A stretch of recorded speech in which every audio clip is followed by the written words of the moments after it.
Hello साथियों, कैसे हैं आप सभी। साथियों, तो आप सभी के लिए जो यूपीएसआई 4543 वैकेंसी है, उसके लिए आज 14 जनवरी भर्ती बोर्ड का एक बहुत इंपॉर्टेंट नोटिस आया है।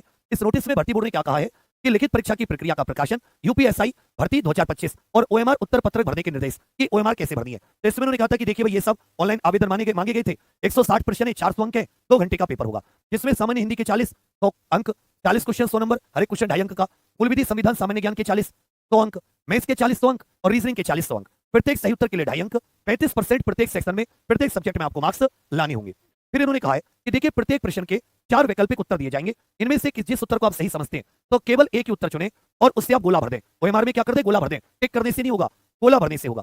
उत्तर पत्रक और गोला भरने के लिए केवल काले या नीले बॉल पॉइंट पेन का इस्तेमाल करें, जेल पेन का इस्तेमाल नहीं करना, काले या नीले बॉल पॉइंट पेन का। अभ्यर्थी इस बात का ध्यान रखें कि जो क्वेश्चन बुकलेट है, क्वेश्चन पेपर है, प्रश्न पुस्तिका, उसका क्रमांक और ओएमआर अगर उत्तर पत्रक क्रमांक समान होने चाहिए। मतलब इसमें प्रश्न पत्रिका का क्रमांक और जो आपको ओएमआर शीट मिलेगी, दोनों के सीरियल नंबर सेम होने चाहिए। ध्यान देने वाली बात है।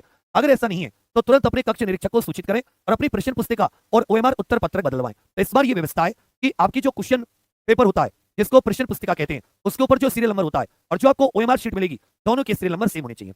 नहीं है तो बदलवा लें। उत्तर पत्रक ओएमआर पर परीक्षा केंद्र कोड, अनुक्रमांक, रोल नंबर, प्रश्न पुस्तिका का क्रमांक आदि प्रविष्टियों को काले नीले बॉल पॉइंट पेन से भरना अनिवार्य है। उत्तर पत्रक के भाग ए में प्रश्न पुस्तिका क्रमांक को न भरने अथवा गलत भरने की हालत में ओएमआर की जांच नहीं की जाएगी। इसका मतलब जो ओएमआर शीट है, उसके भाग ए में प्रश्न पुस्तिका का क्रमांक, आंसर जो क्वेश्चन बुकलेट होती है, उसका सीरियल नंबर हर हाल में भरना होगा। ओएमआर उत्तर पत्रक की जांच इलेक्ट्रॉनिक माध्यम से की जाएगी। अपूर्ण अथवा गलत तरीके से ओएमआर उत्तर पत्रक में भरी गई जानकारी जैसे परीक्षा केंद्र के कोड, रोल नंबर, प्रश्न पुस्तिका क्रमांक आदि अमान्य होगी और जिसके आधार पर आपका जो अभ्यर्थन है वो निरस्त हो जाएगा। मतलब बहुत कठिन नियम हो गए। ओएमआर में कोई भी त्रुटि के लिए अभ्यर्थी स्वयं जिम्मेदार होंगे। ओएमआर उत्तर पत्रक पर निर्दिष्ट किए हुए स्थान पर अतिरिक्त कुछ न लिखें, अंकित न करें अथवा ओएमआर पत्रक अमान्य कर दिया जाएगा। उस पर गोले भरने के अलावा जहां लिखने के लिए कहा गया है, उसके अलावा कोई भी निशान न लगाएं। प्रत्येक प्रश्न के लिए दिए गए 4 विकल्पों में से केवल एक गोले को ही पूरी तरह भरें। यदि किसी प्रश्न में एक विकल्प गोले को भरने के साथ साथ अन्य विकल्प गोले पर किसी भी प्रकार की मार्किंग रेखा, धब्बा बना पाया गया तो उस प्रश्न को आपको गलत माना जाएगा। ओएमआर उत्तर पत्रक भरने हेतु उदाहरण के लिए यह नीचे परीक्षा केंद्र कोड, अनुक्रमांक और प्रश्न पुस्तिका क्रमांक को भरने की विधि दी गई है। इसमें आपको परीक्षा केंद्र कोड, रोल नंबर और प्रश्न पुस्तिका क्रमांक ये भरने, अंकित करने हैं। तो यहां पर ये देखो, इन्होंने पूरा दिखाया गया है कि इसमें तो एग्जाम सेंटर कोड है, ऐसे भर दिया, ये आपका रोल नंबर हो गया, ये क्वेश्चन बुकलेट नंबर हो गया।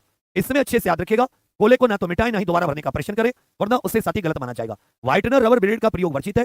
एक बार उत्तर अंकित किए जाने के बाद उसे बदला नहीं जा सकता। गलत निशान, कोई निशान स्कैनर के द्वारा सब पढ़ लेता है, वो आपकी ओएमआर शीट को कचरे में डाल देगा। तो सबके सब साथी उत्तर पत्रक को भरने के उपरांत उसे जो के त्यो कक्ष निरीक्षक को सौंप दे।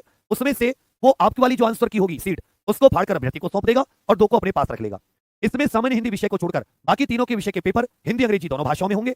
14 और 15 को 4 पालियों में 14 मार्च और 15 मार्च ये पेपर आयोजित होगा और अंकों के साथ ही इसमें नॉर्मलाइजेशन किया जाएगा। बाकी इसमें इन्होंने और कोई ऐसा चीजें नहीं दी गई है।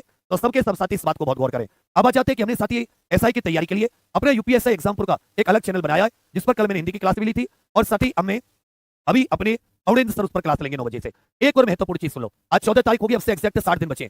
अब आपके लिए साथी सोमवार से वो प्लान आ रहा है जिसमें मैंने आपको विवेक पुस्तक, मैथ में आपको, रीजनिंग में, चारों सब्जेक्ट में यहां से भी आप अभी भी हर सब्जेक्ट में 7-7, 8-8 क्वेश्चन को और इंक्रीज कर सकते हैं। फाइनल 140 प्लस तक पहुंचने की जो एक प्रयास था 160 में से, उस पर लगेंगे। वो क्लास तुम लोगे और तुम सबको भूलकर हमेशा हमेशा के लिए पेपर तक यहां जम जाओगे। इसलिए अभी बिल्कुल बिल्कुल भी परेशान मत हो। ये देख लीजिए अभी आपकी क्या कमी है। एक बार और भी आप अच्छे से रिवीजन कर सकते हैं, एक बार नहीं कम से कम 3 बार कर सकते हैं, फिर भी आपके पास रिवीजन के लिए 45 दिन बच जाएंगे। तो आगामी 15 दिन में फिर से कोई कमी है उसको ठीक कर लो। मैं बहुत ही धांसू सा इतना शानदार प्लान लेकर आ रहा हूं। वो सारी क्लास मैंने तैयार कर रखी है इस लैपटॉप में, जो मैं तुमसे बोलता हूं विवेक पुस्तिका से लेकर वो 10-10, 15-15 मिनट के वो टॉपिक जो आज भी तुम्हारे तैयार नहीं है, चाहे दुनिया में कहीं से पढ़ाई की हो। और मुझसे ज्यादा तो एप्लीकेशन पर किसी ने नहीं पढ़ाया, याद नहीं कराया। तो साथ ही वो विवेक पुस्तिका भी लेकर आऊंगा और जो आपके लिए मेहनत होगी। अभी बिल्कुल भी परेशान मत होना, पूरे धुआंधार तरीके से शुरू करेंगे अपना फिर से 55-60 दिन का एक साथी यूपीएसआई महापंचायत करके। तो सबके सब अपने एग्जामपुर के साथ बने रहना और जो नया चैनल उसका लिंक लगा रखा है कमेंट्स में, यूपीएसआई एग्जामपुर, इसको सब्सक्राइब जरूर कर लेना। ठीक है भैया, चलिए जल्दी लेकर आता हूं प्लान। मेरा मन खुश देख रहे हो, मुझे जरा भी टेंशन नहीं है। वैकेंसी तो 4500 है और मेरे पास इसका 5 गुना बच्चा रेगुलर पढ़ रहा है एप्लीकेशन पर, जिसके अच्छे चेक को 3-3 बार रिवाइजन करा चुका हूं।